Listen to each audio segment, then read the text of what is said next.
All right, so the A's lost to the Texas Rangers once again in a game they really never had a shot at. They were down early in the game, and the Rangers just tacked on a lot of runs to start it off.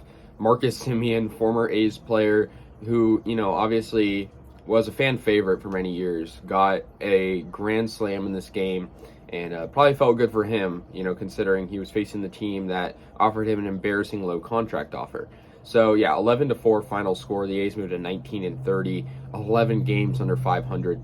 So yeah, anyways, they opened up in the top of the third inning. Zach Logue pitching. Corey Seager obviously recently joined the Rangers this season. He got a 2-run home run to straightaway center field, and it was crushed. It made it 2-0. Adolis Garcia, who was impactful in the other games in the series, got a solo homer in the top of the third inning, and that made it 3-0 Rangers. So they had this early 3-0 lead. Nathaniel Lowe got an RBI triple in the top of the third inning down the right field line, and that made it 4-0 Texas. So that big inning really helped them out. And then in the bottom of the fourth inning, Sheldon Noisy got the A's on the board with an RBI ground out. I got to give Noisy credit. He's been hitting well lately. And that was up Taylor Hearn. Jacob Lemoyne was pitching for the A's in the top of the fifth, and he gave up an Andy Ibanez RBI single, and that made it 5-1 Rangers. Marcus Semien, like I said, got the grand slam in the top of the fifth inning, and that made it 9-1 Rangers. Then Cole Calhoun got an RBI single in the top of the fifth, making it 10-1. Finally, the A's got another run. Ramon Laureano got his first home run of the season, and that made it 10-2. Happy for Ramon. He's obviously coming back after suspension. So that made it 10-2. Marcus Semien got an RBI walk in the top of the sixth, made it 11-2.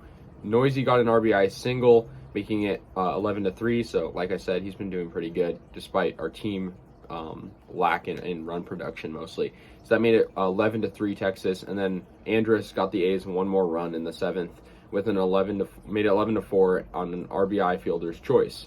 So yeah, the A's lose 11-4. I mean, they're playing horribly. It's depressing right now, but it's just, honestly, I've said this many times, kind of got to expect it.